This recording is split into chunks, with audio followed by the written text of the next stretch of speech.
Triple Whistle, the only podcast that talks about Genoa Cricket and Football Club in English. Powered by Genuani Siresta, our guests every week will comment the game performances, players, ratings, tops and flops here at Triple Whistle.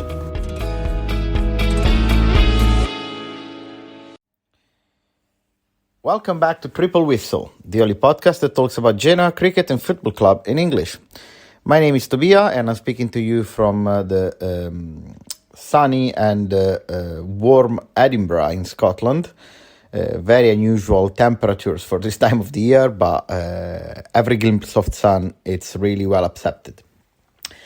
International break, so there's not much to say in terms of Genoa's games, as we are facing now a couple of weeks of break for the national club games, of which we can already comment. As you probably know already, Italy got kicked out badly against North Macedonia, a game that proven all of the difficulties about Italian football movement and about how random and joyful, I would say, but still random, the win that Italy had on the Euros, the last edition of the Euro Cups.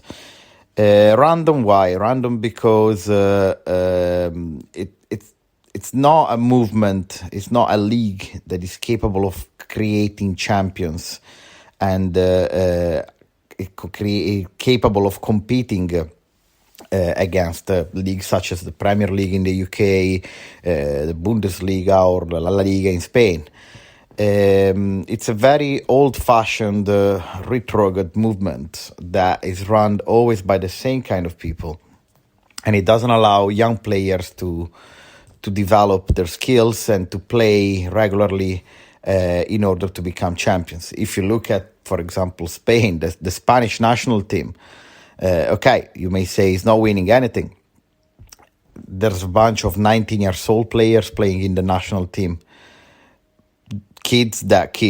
Players that are playing now in Barcelona, Valencia, Villarreal, Sevilla, all clubs that compete in Europe.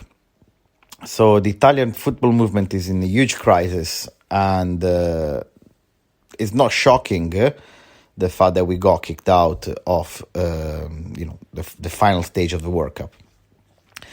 But the time for international breaks is also for Genoa a very important time for two reasons. Firstly, to monitor those players that got called by their respective nationals, such as, for example, Vasquez, Sirigu, Ostigard, all of the under-21 players, Rovella, unfortunately not Cambiaso as he's injured, but also to recover energies after a very good spell of 7 draws and a win made by the 11 of Mr. Blessin. We're now going to face 8 games to finish the league. And if you check the calendars of the opponents and you compare it with the calendar of Genoa, we can say that we have among the competitors probably the hardest one, if not one of the hardest. We have a derby still to play. We are going to face Lazio. We're going to face Juventus. We're going to play against Napoli. So really strong teams that are competing for a place in Champions League or in Europa League. We got Sampdoria that they're not surely competing for any European place, but it's probably the most important game of the season, the derby. So really tough challenge ahead for Genoa. It's going to be very difficult to predict what's going to happen. This team proven that we can make points and we can win games against anybody. Even though I have to say, I honestly believe, and I'm gonna support, and I'm gonna still, hope, of course, for staying in Serie A and for a happy ending. But as the day go by, I'm really scared and I'm really starting to feel the fear of not making it for just a little bit, which means arriving just below the relegation zone for 1 point, or 2 points, a missed chance, a post hit that could have been a goal, could have been the goal that saved the season, and instead he hit the post, or a penalty not given, as it happened against Empoli and Salernitana recently. So really, I'm feeling really nervous for the next 8 games. But I'm glad that I'm feeling really nervous, because if I have to think about how Genoa was no longer than a month ago, we were already dead, relegated, and completely out of any sort of chance to compete in this league. So there's reason to be happy and cheerful, because we are now alive. Every single one of us, I think, has to accept the fact that Serie B is possible and we can get relegated. So it's better to accept it now rather than later, but still not give up on the chance, because football is a strange game and really anything could happen. We are now going to face Verona as the next game. Verona is a really strong team when motivated. We are playing away. We are playing in the city of Verona. Even though the fan sectors of Verona, the Curva, has been shut for the game of Genoa due to some outrageous banners related to Napoli and the Russia-Ukraine war that the Verona fans did to insult Napoli.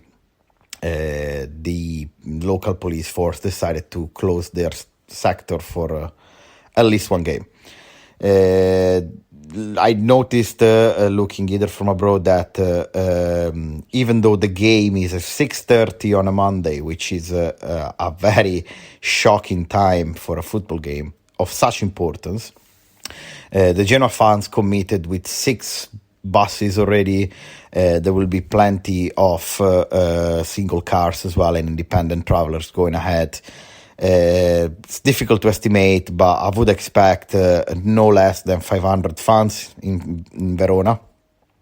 Considering that it's a Monday at 6:30, it's insane. And 500 fans away, Genova-Verona, it's about 6 hours by car. We're talking of a fantastic commitment and a fantastic show of love and respect and commitment from the Genoa Ultra. So really well done for whomever is capable of going to Verona. Said so, I would like to add also that it's not going to be an easy game, as I was mentioning before, but I feel like Genoa could bring home 1 point, and that 1 point will be enough for this game, as I feel like it's going to be easier to win at home against Lazio rather than win in Verona. Verona is a really strong team in terms of physicality. They really are, hungry for the ball, and they're all playing really well. Not a very strong technical team, but really, really strong in keeping possession and in tactics. We are strong as well in that. I think Genoa is probably underestimated still by the Genoa fans mostly. We have one big problem, which is going to be probably the reason why we are not going to win many games from here until the end. The problem we have is that we don't score goals. We don't score many goals. If you're looking at the last 8 games, actually, we scored 2 goals. 3, I don't remember, but I guess it's 2. Of which the goal of Portanova against Torino, really nice move from Frendrup to steal the ball, to keep on running on the right-hand side and cross it in the middle. If Armando Izzo wasn't going to miss that ball, wasn't going to make a defensive mistake, Portanova would have never got the ball.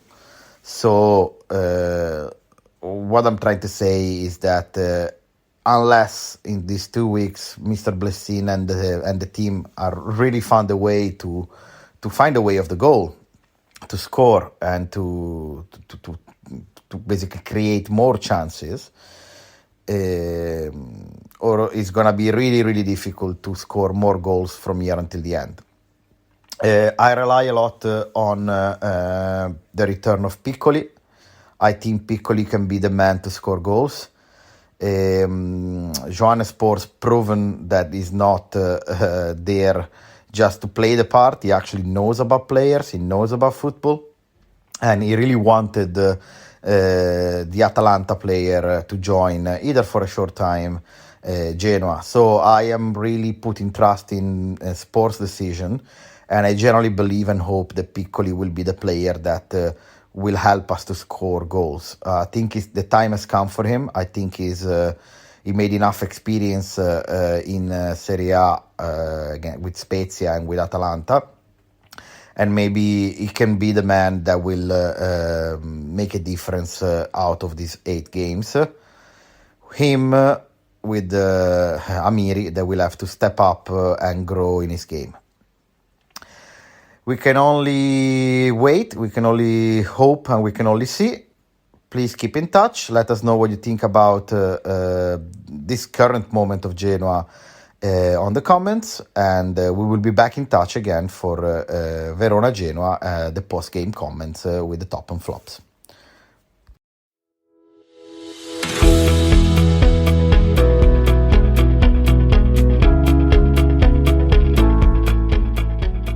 You've listened to Triple Whistle, the after-game podcast of Genuani Si Resta. See you next week.